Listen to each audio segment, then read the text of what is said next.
Amém? Os irmãos abram a sua Bíblia em Juízes, no capítulo 19. Eu vou tirar o chinelo e deixar aqui no cantinho. A igreja está muito bonita, a igreja aqui. A última vez que eu vim aqui já faz acho que uns... Eu nem sei, acho que faz uns 2 anos já quase, não? Não faz tudo isso? O Marcelo não convida, né?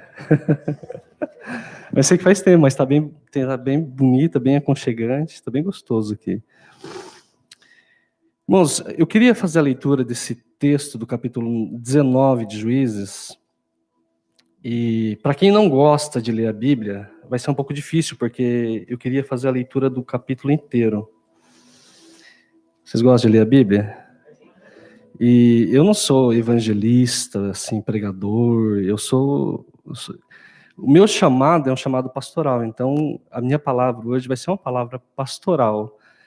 Então, para a gente poder meditar, pensar, e eu queria, hoje Deus me colocou assim, para a gente estar meditando nesse texto, e eu quero fazer a leitura do texto inteiro, então você fica com a sua Bíblia aberta, a gente vai falar um pouquinho sobre o capítulo 19, depois sobre o capítulo 20, mas o capítulo 19 eu quero ler inteiro, porque é uma história. Vocês gostam de história? E essa história aqui em especial, ela é uma história com detalhes, então se eu fosse falar ela, eu ia perder muita coisa. Então eu quero fazer a leitura, eu vou fazer a leitura na Nova Tradução Linguagem hoje, que é uma tradução bem atualizada, né, sem muitas palavras difíceis, para a gente poder, assim, meditar. Talvez ela seja diferente da sua, mas ela vai para o mesmo caminho. Então, a partir do verso 1 diz assim, naqueles dias... Eu vou tirar a máscara, o Marcelo autorizou, tá? Como vocês estão distantes. Naqueles dias em que Israel não tinha rei, um levita foi morar bem longe, na região montanhosa de Efraim. Ele arranjou uma jovem de Belém de Judá para ser a sua concubina. Porém, ela brigou com ele e voltou para a casa do seu pai, em Belém. E ficou lá durante 4 meses. Então, o homem resolveu ir a Belém atrás dela, para tentar convencê-la a voltar. Ele foi com seu empregado e levou 2 jumentos.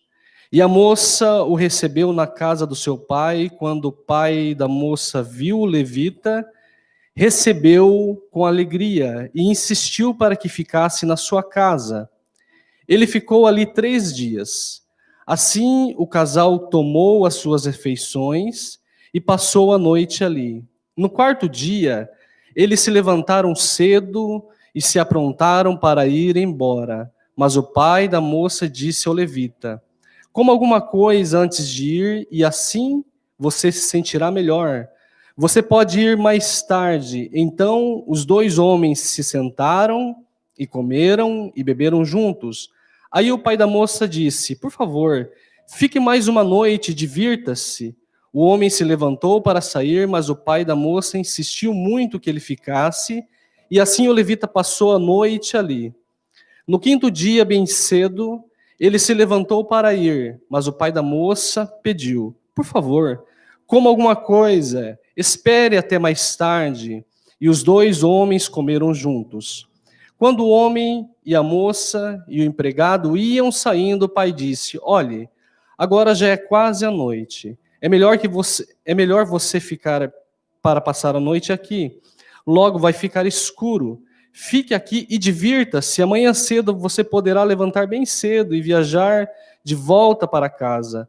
Mas o levita não quis passar lá mais outra noite e partiu de viagem com a sua concubina, levando 2 jumentos arreados. Já era quase a noite quando chegaram perto da cidade de Jebus, ou Jerusalém. Isto é, então o empregado disse ao patrão: por que não paramos e passamos a noite nesta cidade de Jebus? Mas o patrão respondeu: não, vamos parar numa cidade onde o povo não é israelita. Vamos continuar até Gibeá. É melhor a gente andar mais um pouco e passar a noite em Gibeá ou Ramá. Então passaram pela cidade de Jebus e continuaram a viagem. O sol já se havia escondido quando eles chegaram em Gibeá. cidade da tribo de Benjamim. Aí saíram da estrada para passar a noite na cidade. O levita chegou e se assentou na praça, mas ninguém o convidou para dormir na sua casa. E aconteceu que passou por ali um velho que estava voltando do trabalho na roça.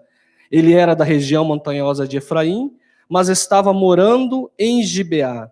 O povo dali era da tribo de Benjamim. O velho viu o viajante na praça e perguntou: de onde você é? Para onde você vai?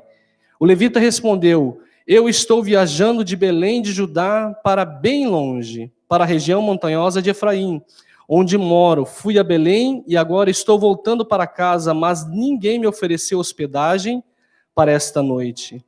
Nós temos alimento e palha para jumentos, e pão e vinho para minha concubina e para o meu empregado. Temos tudo o que precisamos. O velho disse: venha comigo, vocês serão bem recebidos na minha casa. Eu cuidarei de vocês. Por favor, não passem a noite na praça. Então ele os levou para sua casa e deu de comer ao jumento. Os seus hóspedes lavaram os pés e comeram e beberam. Enquanto eles conversavam alegremente, alguns homens imorais daquela cidade cercaram a casa e começaram a bater na porta. E disse ao velho: traga para fora o homem que está na sua casa. Nós queremos ter relações com ele. Aí o velho saiu e disse: não, meus amigos, por favor, não façam essa coisa tão má e tão imoral. Esse homem é meu hóspede, olhem. Então, estão aqui a minha filha virgem e concubina dele. Eu vou pôr as duas para fora e vocês poderão fazer com elas o que quiserem. Deixa eu só dar uma pausa aqui. É bem diferente a cultura, né? Que se fosse a gente nessa situação, a primeira coisa que a gente protegeria era as filhas e a esposa. E aqui ele fala assim: não leve meu hóspede, mas pegue a minha filha que é virgem e pegue a concubina e pode levar, mas deixe a minha esposa. Então aí a gente vê a questão da cultura, né? Mas não façam essa coisa terrível com este homem. Verso 25, mas eles não quiseram ouvi-lo. Então o levita pegou a sua concubina e pôs para fora e a entregou a eles. E eles a forçaram e abusaram dela a noite toda, e só deixaram de manhã.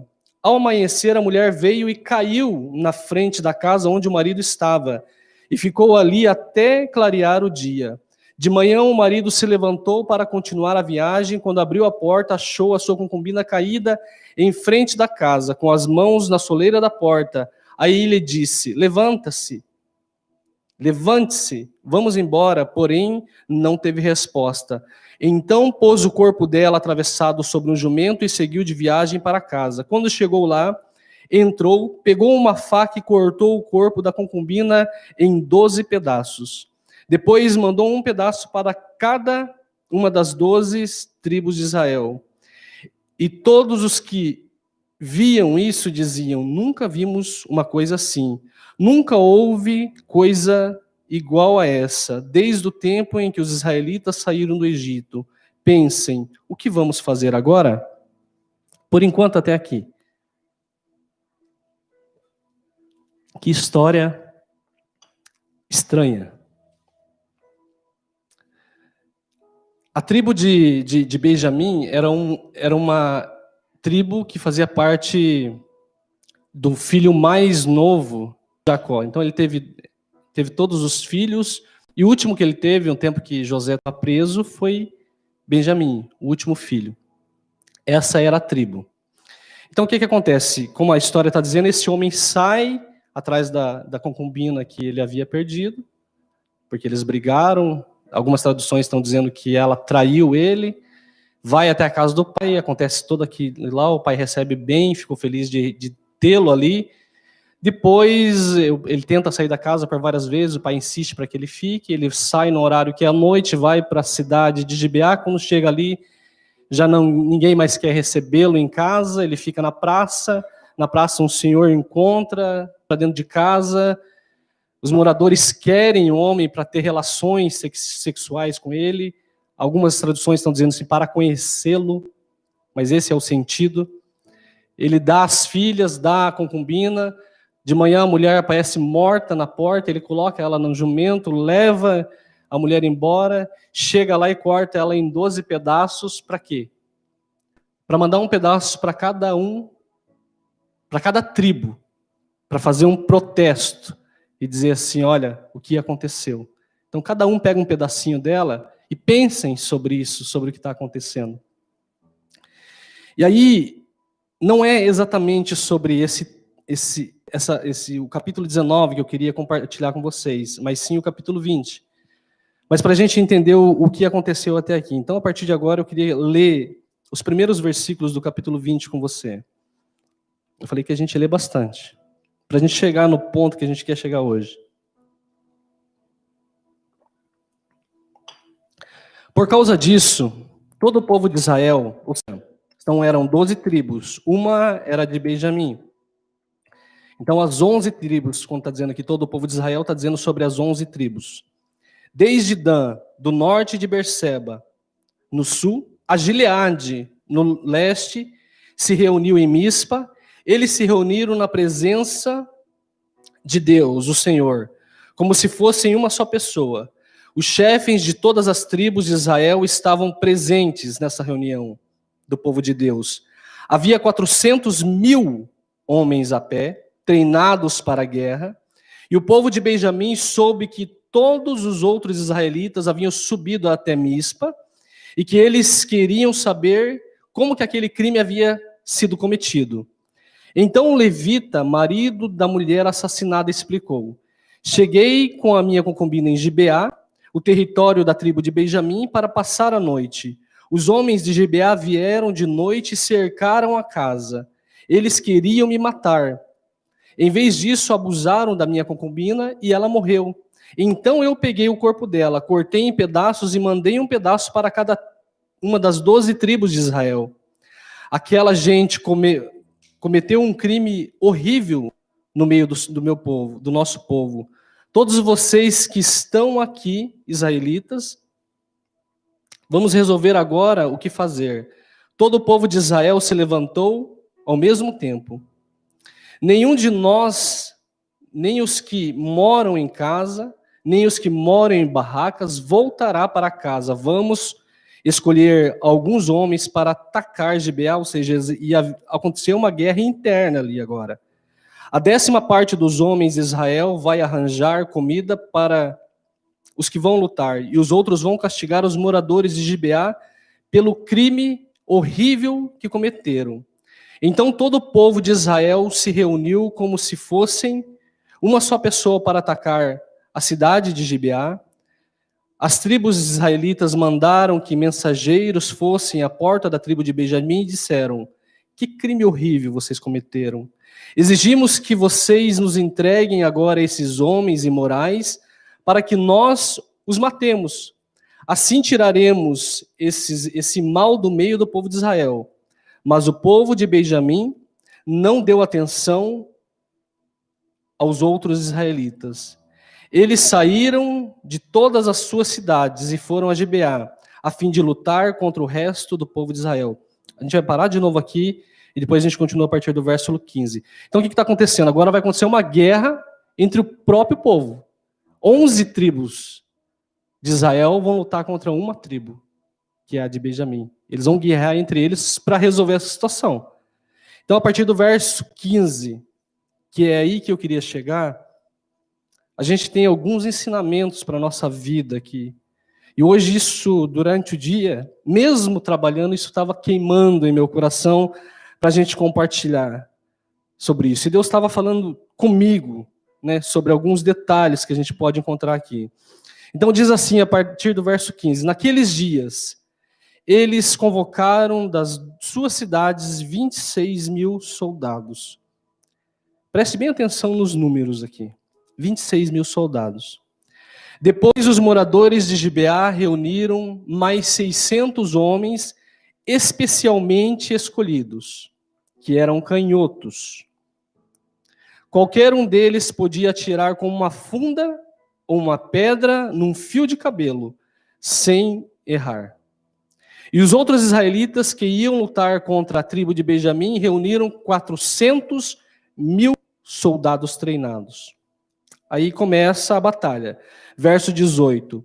Os israelitas foram ao lugar da adoração, em Betel. E ali perguntaram a quem? Perguntaram a quem, irmãos? Gravem isso. Eles perguntaram para quem? Eles perguntaram para Deus. Qual das nossas tribos atacará primeiro a tribo de Benjamim? Quem respondeu eles? O Senhor respondeu. E o Senhor responde o quê? A tribo de Judá. Verso 19. Na manhã seguinte, os israelitas subiram e acamparam perto da cidade de Gibeá. Saíram para combater a tribo de Benjamim. E puseram soldados em posição de ataque, de frente para a cidade. Eles estavam ali, respaldados na palavra de quem? Na palavra de Deus. Verso 21. Então o exército de Benjamim saiu da cidade, e antes de terminar o dia, eles mataram 22.000 soldados israelitas. Quem tinha mandado os israelitas subir? Por que eles morreram? Em verso 21 de novo. Então o exército de Benjamim saiu da cidade. E antes de terminar o dia, ou seja, um exército de uma tribo, antes de terminar o dia, eles mataram 22.000 soldados israelitas de 11 tribos. Respaldado pela palavra de Deus. Eles haviam perguntado, quem de nós subirá? E Deus respondeu, Judá irá primeiro. Por que eles morreram? Se foi Deus que falou, vai. Vamos continuar? Aí o povo de Israel foi para o lugar da adoração, e na presença do Senhor, e chorou até a tarde. Talvez na sua Bíblia vai estar assim, voltou para o lugar de início, o lugar da primeira posição. E eles perguntaram ao Senhor, devemos ir combater outra vez os nossos irmãos da tribo de Benjamim? Quem responde para eles aqui, irmãos? Deus responde novamente. E o que Deus responde? Não vai? O que ele responde? Sim, vai, sobe contra eles. Aí, então, o exército israelita se animou de novo. E eles puseram seus soldados em posição de combate novamente, no mesmo lugar em que havia lutado, no dia anterior. Verso 24, os israelitas marcharam contra a tribo de Benjamim, pela segunda vez. E pela segunda vez os soldados de Benjamim saíram de Gibeá, e dessa vez mataram 18.000 soldados israelitas, na minha Bíblia está dizendo treinados. A primeira vez que eles sobem, eles perguntam, quem de nós irá? Deus responde, Judá irá. Eles vão e perdem 22.000 homens. A segunda vez, eles voltam para o mesmo lugar, choram e dizem, e agora, a gente vai ou não? Deus disse, vai. E agora eles perdem 18.000 homens. Não é estranho isso? Isaías, se eu não me engano, no capítulo 22. Vamos ver aqui se é o 22. –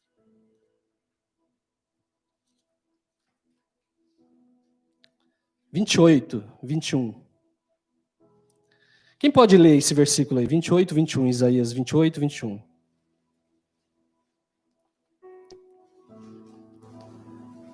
Porque o Senhor se levantará como no monte Perazim, e se irará como no vale de Gibeão, para fazer a sua obra, as suas estranhas obras, e para executar o seu ato, o seu estranho ato. Eu gosto, que tradução que é essa? A fiel. Ele está dizendo assim que Deus, essa é a melhor tradução para entender esse versículo, ele está falando assim que Deus vai se levantar lá no Monte Perazim para realizar a sua estranha obra. Não é ruim, não é estranho a gente falar isso de Deus? Para realizar o seu estranho ato. Quando a gente está lendo esse texto que nós estamos lendo em Juízes aqui, não parece algo estranho? que Deus está fazendo? Tem hora na nossa vida, não parece que as coisas são estranhas também? Que a gente ora, a gente consagra, a gente jejua, a gente lê a Bíblia, a gente dá o dízimo, a gente participa dos cultos, sábado e domingo, na oração no meio da semana, e às vezes acontecem coisas estranhas. Isaías está falando, Deus se levantará para realizar o seu estranho ato. Mas não é estranho porque é esquisito. É estranho para nós, que muitas vezes nós não entendemos o que Deus está querendo fazer. E aí se torna estranho. Algumas versões estão dizendo o seu estranho ato e o seu ato misterioso. Porque às vezes está oculto diante dos nossos olhos, aquilo que Deus está fazendo. Porque às vezes ele não mostra o processo inteiro, às vezes ele mostra aquilo que está acontecendo, ou seja, você vê o que está acontecendo. Aquilo que vai chegar, o fim daquele trajeto, às vezes a gente não está entendendo. E para nós é estranho. Então, se estiver estranho hoje, irmão, continua acreditando, mesmo estranho. Verso 26 lá, vamos lá, voltar para Juízes 20, 26. Então o povo de Israel subiu de novo até Betel para chorar. Ficaram ali na presença de Deus, o Senhor, e não comeram nada até tarde. E apresentaram ao Senhor oferta que fora completamente queimada, ou seja, o holocausto. Talvez está assim na sua tradução. E sacrifício de paz. Eles fizeram uma pergunta ao Senhor. Acontece que naqueles dias a arca da aliança estava em Betel, e Finéias, o filho de Eleazar, neto de Arão, estava encarregado de cuidar dela, ou estava ministrando diante do Senhor. A pergunta que eles fizeram foi esta: devemos sair? Mais uma vez, eu no lugar deles faria essa pergunta já com medo. Porque a primeira foi 22 mil homens. A segunda foi 18 homens autorizados por Deus. Na segunda vez, na terceira, eu já faria a pergunta com medo de saber a resposta.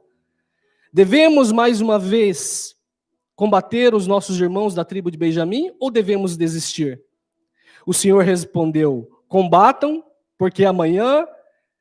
Agora Deus respondeu do jeito diferente, não respondeu? Primeiro ele falou, vai Judá. A segunda ele falou, sobe. Agora ele falou, combatam, porque amanhã eu farei com que vocês os derrotem. Verso 29, então os israelitas puseram alguns soldados escondidos em volta de Gibeá. No terceiro dia marcharam de novo contra o exército da tribo de Benjamim. Os seus soldados ficaram em posição de batalha, de frente para Gibeá, como tinham feito antes. Verso 31, soldados de Benjamim saíram para combater e se afastaram da cidade, como haviam feito antes. Começaram a matar algumas pessoas na estrada de Betel, na estrada de Gibeá e ao campo aberto. Mataram mais ou menos 30 israelitas. Deus não tinha falado que ia entregar na mão deles? O ato aqui continua estranho. Agora,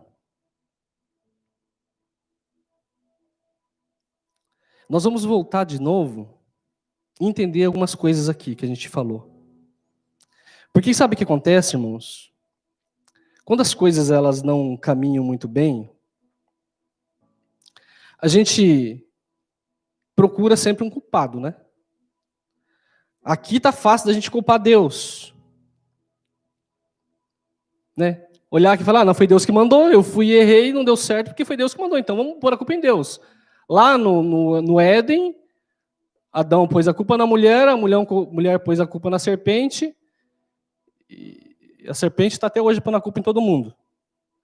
E a gente também, sempre quando as coisas não caminham da forma errada, certa, dão errada, ou o ato, o mover, o presente está meio estranho, a gente procura alguém para culpar. Mas a gente precisa ver, eu gosto sempre de trazer, principalmente eu mesmo, para a realidade. Me trazer para a minha realidade. Porque é muito fácil eu vim aqui, colocar um terno, uma gravata, e falar, eu sou pastor, e achar que eu estou andando tudo certo. Não, e às vezes não é assim. Às vezes eu estou... Daí eu falo assim, eu estou passando na prova. Claro que a gente tem prova, claro que sim. Mas às vezes eu estou colhendo aquilo que eu plantei. Existe uma lei que ela não acabou e ela continua acontecendo no mundo, que é a lei da semeadura. Essa não acaba. Se o homem planta abacaxi, ele não colhe banana, ele colhe abacaxi. Às vezes a gente planta abacaxi, irmão, e nasce banana, nasce abacaxi, a gente fala assim, mas eu plantei, eu queria banana. Fala, não, mas você plantou abacaxi, você colhe o abacaxi. Você quer banana, você vai lá e planta a banana. Então, às vezes, a gente planta algo e quer colher outra coisa. E aí, a gente, quando não colhe, a gente fala, alguém veio aqui e plantou abacaxi. Eu queria banana. Olha só, verso 18, volta lá. Vamos ler de novo. Agora com um pouquinho mais de atenção. Os israelitas foram ao lugar da adoração, em Betel, e ali perguntaram a Deus, qual das nossas tribos atacará primeiro a tribo de Benjamim? É assim que está na sua Bíblia? Sim. Qual das nossas tribos atacará primeiro? Muda só a forma, talvez, de falar, mas é isso que está escrito aí, não é? Quem atacará primeiro? Mas a pergunta, qual que é a pergunta? Qual que está na sua Bíblia, irmão? Quem dentre nós subirá primeiro a pelejar? Quem vai primeiro? Eles perguntaram se era a vontade de Deus para ir ou não? Eles chegaram e falaram, quem que vai primeiro?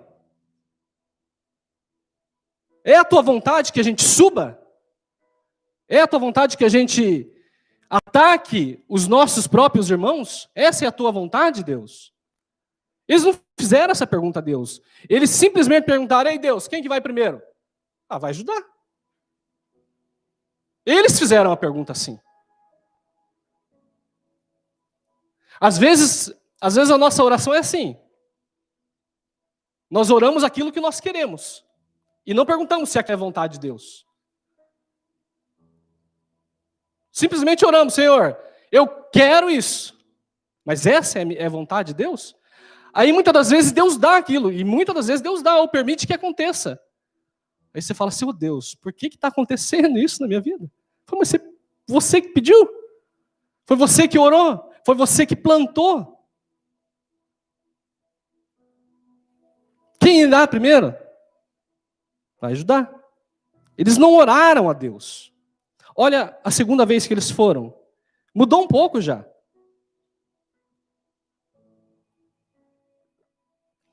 Verso 19. Na manhã seguinte, os israelitas subiram e acamparam perto da cidade de Gibeá. Saíram para combater contra a tribo de Benjamim e puseram soldados em posição de ataque, de frente para a cidade. Não, é mais para frente. Verso 23. Aí o povo de Israel foi, essa é a segunda vez, foi para o lugar de adoração que eles já tinham perdido 22 mil homens, o lugar de adoração, e na presença do Senhor, e chorou até a tarde. E eles perguntaram, Senhor, olha aqui já mudou. Devemos ir combater outra vez os irmãos da tribo de Benjamim? A pergunta é diferente aqui. Mas por que a pergunta aqui é diferente? Qual o motivo da pergunta ser diferente? A pergunta é diferente porque a primeira vez não deu certo. Porque se a primeira vez tivesse dado certo, talvez a segunda pergunta seria a mesma. Quem vai agora? Às vezes a gente muda a nossa posição porque a gente está tomando paulado na cabeça. A segunda pergunta é diferente, mas é porque a primeira não deu certo. Aí eles foram chorar até a tarde. Aí sim eles perguntaram, nós devemos combater? Aí eles vão e perdem mais uma vez. Vamos lá de novo para outra? Terceira vez que eles sobem.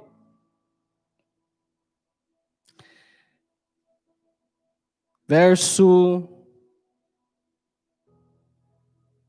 26. Então todo o povo de Israel subiu de novo até Betel para chorar. Ficaram ali na presença de Deus, o Senhor, e não comeram nada até a tarde. e apresentaram ao Senhor oferta que foram completamente queimadas e sacrifício de paz. Essa terceira vez que eles vão, acontece deles perderem mais 30 homens.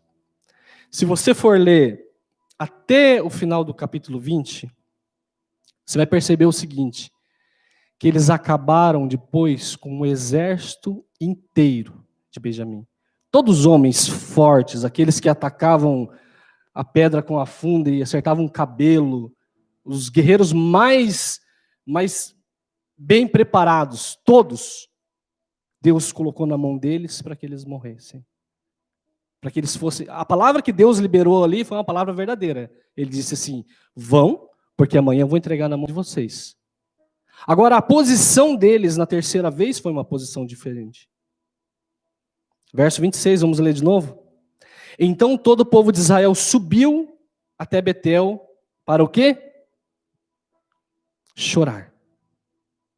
Irmão, Jesus, ele diz lá em João, no Evangelho, João 15, ele diz que ele é o quê?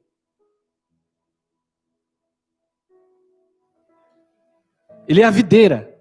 E nós somos o quê? Aí ele vai discorrendo esse pensamento, ele vai falar que aquele ramo que está jogado no chão é o que dá fruto, certo? É esse ramo que dá fruto? Qual que é o ramo que dá fruto? É o que está ligado nele.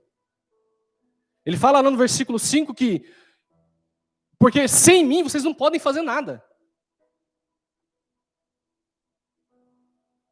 Então não é assim, quem vai primeiro? Não é isso.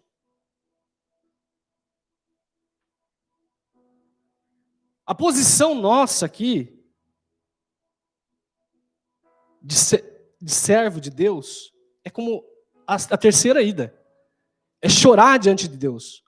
Só que não é chorar só quando eu estou perdendo a batalha.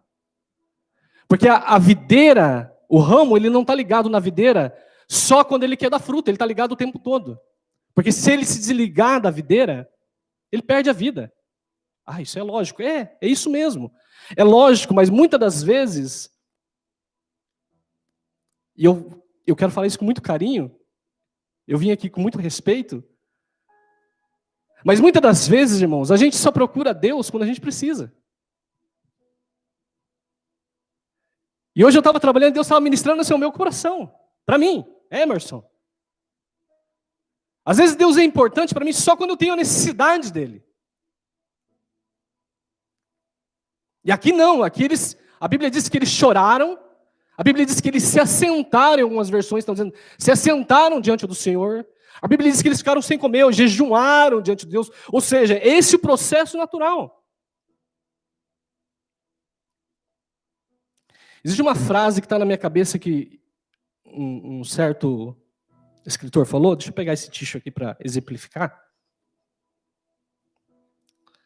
que diz assim, vou gastar 3 folhas, posso?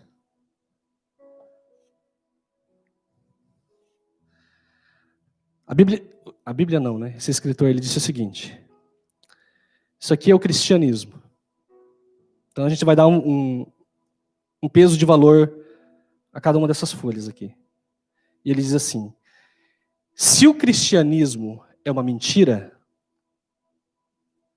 ele não tem valor nenhum. Licença. Posso jogar ele fora. Se o cristianismo não tem valor nenhum, eu posso jogar ele fora. Aí ele diz a segunda, ele diz, se o cristianismo é uma verdade, eu tenho que guardar isso com toda a minha força. Se o cristianismo é mentira, eu posso jogar fora, porque não tem valor nenhum. Falar que um homem morreu na cruz e salvou um monte de gente, que vai para o céu, aí não tem valor nenhum. Se o cristianismo é uma mentira. Se ele é uma verdade, ele tem que ser protegido com toda a minha força. Eu tenho que viver e seguir todos os dias, não é só na hora do culto. Não é só quando eu preciso. Se realmente é uma verdade, tem que ser protegido com chave de ouro. Tem que ser a coisa mais importante da minha vida. Eu tenho que acordar de manhã e pensar assim, eu estou agradando a Deus ou não? O que eu vou fazer hoje para te agradar, meu Senhor? Porque eu não sou o seu Senhor, eu sou o teu servo.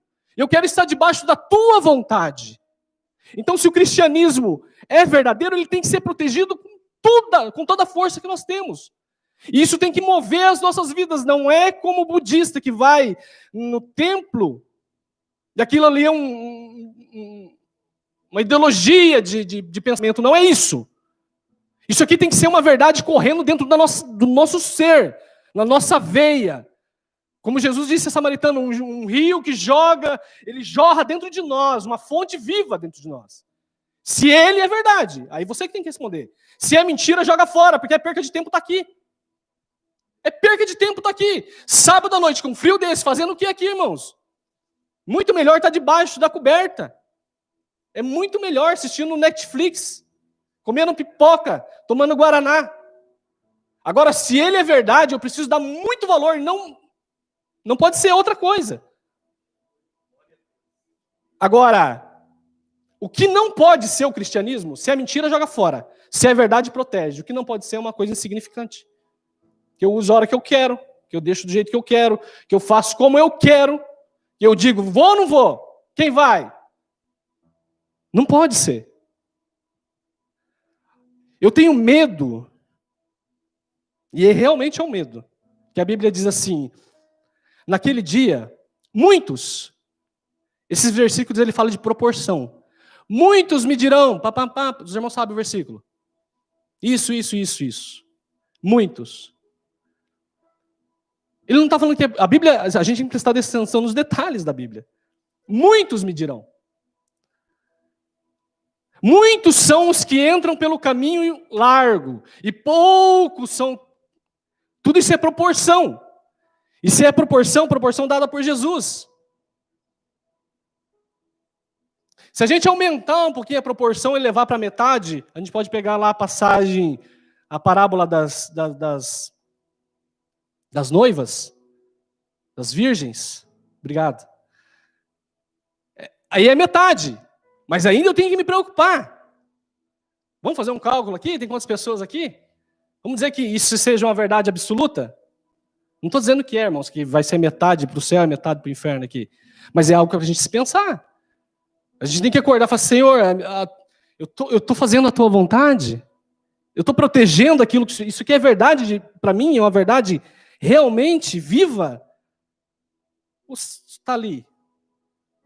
Assim, largado. Aí quando eu preciso, eu pego. Aí quando eu não preciso mais, deixo lá, passa. Até falei para os irmãos esses dias em Moca, falei assim, no Brasil, eu vou falar da igreja que eu estava, porque eu falei isso aí, daí tinha alguém assistindo no Brasil, falou assim, aqui na minha igreja não é não. Mas no Brasil, a igreja que a gente estava, chegava o carnaval, os irmãos não vinham para a igreja. Chegava o verão, os irmãos não vinham para a igreja. Ou seja, a gente tinha férias de servir a Deus. E não tem férias. Sabe por que não tem férias? Porque não é um ato religioso, é uma vida, é uma fonte jorrando, é algo que é vivo. Então não pode ser normal. Se for mentira, pode jogar. Se for verdade, tem que proteger. O que não pode ser é isso aqui. Jesus falou sobre isso aqui. Lá em Apocalipse. Você não pode ser no meio, você não pode ser morno. Porque o morno, o que eu faço? O morno não pode ser, não dá para ser. É a mesma coisa de eu chegar aqui e falar assim, pastor Marcelo, eu estava vindo aqui na... Qual que é a rota mesmo? A 294. E quando eu atravessei, veio um caminhão de... Um caminhão, não sei quantas toneladas, e me atropelou. E aí ele olha e fala, mas está normal? Tua roupa não está rasgada, seu braço não está quebrado. Eu falei, não, me atropelou. É a mesma coisa eu falar que eu encontrei com Jesus e andar vivendo do mesmo jeito. Não tem nenhuma mudança na minha vida. Se um caminhão na rua te atropela, te quebra tudo, e Jesus? Me diga uma pessoa que Jesus encontrou andando lá por Cafarnaum, Belém, Judeia, que não entrou e teve diante de Jesus, que não teve uma mudança de vida? Então não dá para dizer que eu estou com ele e deixar de lado. Então Jesus diz, e eu encerro com isso, essa é a palavra que eu queria trazer hoje para nós. Jesus disse, aquele que está ligado em mim, E eu ligado nele. Até no começo de falar assim, nossa, o versículo diz lá depois, vocês vão pedir tudo que quiseres, eu vos dar. Mas é uma coisa boa, né? Você vem para a igreja e você ouve, você fala assim, nossa, tudo que eu pedir Deus vai dar, vou começar Ferrari, casa na praia. Mas não é, porque se eu estou ligado nele, o que está saindo de mim não é os meus desejos, é o desejo dele. Eles estão aqui agora em uma comunhão com Deus. E nós não podemos perder a comunhão com Deus. Nós não podemos perder a intimidade. Muitas das vezes, até mesmo as nossas atividades religiosas acabam nos afastando da essência de Deus. Nós não podemos viver longe de Deus. Se você tira o peixe da água, ele morre. Por quê? Porque é a água que criou ele. Se você tira a árvore da terra, eu digo que a água criou ele porque foi Deus que falou assim, águas produzam peixes, terra produza mantimentos. Você tira a árvore da terra, ela morre. E se você tira o homem da presença de Deus, ele fica vivo? Não fica. Então nós estamos o tempo todo, constantemente, numa guerra. O pastor Marcelo falou aqui sobre a guerra espiritual de Efésios. Agora, o versículo que ele leu, que ele enfatizou, o que era? Fortalecei-vos na sua força e na tua sabedoria. Não, fortalecei-vos no Senhor e na força do seu poder. Sabe o que ele está dizendo em miúdos? Ele está dizendo assim, vocês não podem fazer nada se não estiverem com ele. Vocês não podem fazer nada se vocês se afastarem dele. Então, oração, por exemplo, não é... Eu já vi alguém falar assim, eu gosto de orar, outro falando, eu não gosto de orar. Não existe isso, irmãos. Você vai chegar no céu e você vai ficar assim, não quero falar com Deus. Deus não. Eu vim aqui, mas eu não quero falar com Deus. Não existe isso. A oração é a vida. Se eu não oro, eu estou morto. É difícil, mas a gente precisa pensar nisso. E não é só você, para quem eu estou falando. Eu também, se eu não oro, eu estou morto. Se eu não oro, eu não tenho vida, eu não tenho relacionamento. Eu não estou ligado na videira, não existe frutos em mim. Se eu não leio a Bíblia não é... Já ouvi também isso, eu não gosto de ler a Bíblia. Eu não gosto de ler. Não tem outra coisa. Isso aqui é vida para nós, é alimento. Eu lembro que Deus me deu um sonho, quando eu tinha 10 anos de idade, mais ou menos. E eu falei que encerrar, eu vou encerrar mesmo, de verdade. E eu não sabia nada de igreja, de nada. E nem tinha idade para isso. Mas Deus estava revelando algo muito profundo para a minha vida, algo particular. Eu lembro que todas as vezes que, moleque, acho que a gente tem bastante irmão que dá mais ou menos a mesma idade, a gente saía, jogava bola, descalço na rua, comia fruta na rua, se sujava tudo, nadava no rio, apanhava da mãe todo dia. Era a rotina diária era essa, apanhar da mãe todo dia. Apanhava na segunda, na terça apanhava, na quarta. Eu era assim, eu apanhava todos os dias. Eu lembro que a minha mãe falava, ela tem a varinha, né? Então ela falava, a minha mãe era muito esperta, assim. Ela já sabia que eu era meio arisco, então ela falava assim, vai tomar banho, você está sujo. Aí quando eu entrava, eu vi, falei, nossa, minha mãe está tão bonzinha, cheguei assim, essa hora, e não fez nada. Aí eu ia fazer isso na porta. Abre a porta para me pegar um negócio do banheiro. Aí eu abri, a varinha já estava lá dentro. Aí eu já estava pelado, então, molhado, pelado e apanhava. Isso era um dia sim e outro também. Então, irmãos, eu até esqueci até o que eu estava falando. O sonho.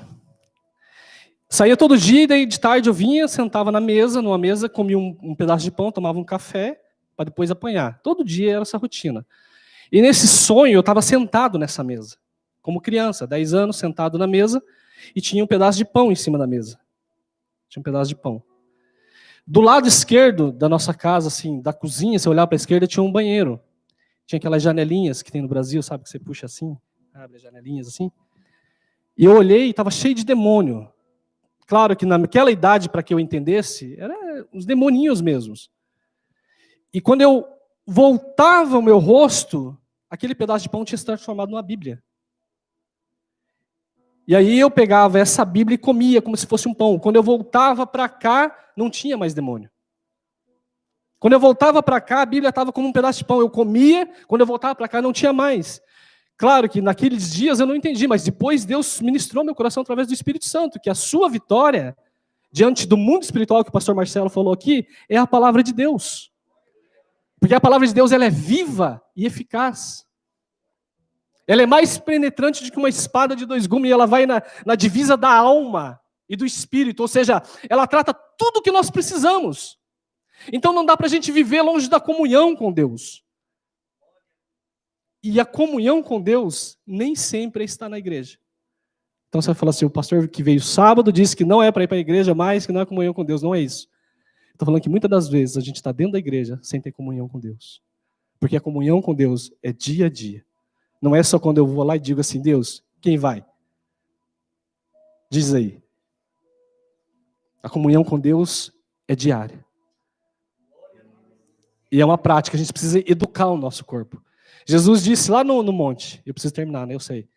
Jesus disse lá no monte aquele dia que ele estava orando com os discípulos. Ele voltava, tinha gente dormindo. Ele voltava, tinha gente dormindo. Ele falou assim, o que ele disse que estava preparado? O Espírito. Às vezes a gente fala assim, a carne é fraca falando para o pecado. A carne não é fraca para o pecado. Para o pecado a carne é forte. A carne ama pecar. A carne é fraca para as coisas espirituais. Ele disse, a carne é fraca porque vocês não estão conseguindo orar. A carne é fraca para a oração. Então a nossa carne, por isso que o apóstolo Paulo diz, eu preciso matar a carne.